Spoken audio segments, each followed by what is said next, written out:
Welcome to our channel. In this video I'm going to show you how to change your Instagram app's language. Let's start. At first you have to open your Instagram app. After that, tap on your profile. Once you have done this, you will find out this and then tap on the menu bar.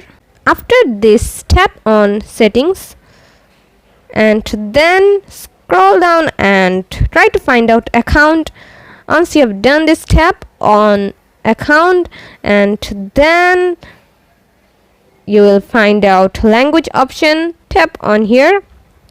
After this, you can choose a language to change the app's language to this language, and if you want to search a language you can also do it like this.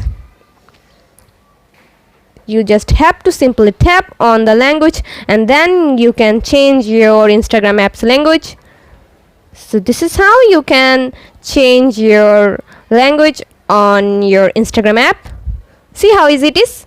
We put lots of effort every day through videos to make your life better. If it helps, please subscribe and like. Until next time, bye bye.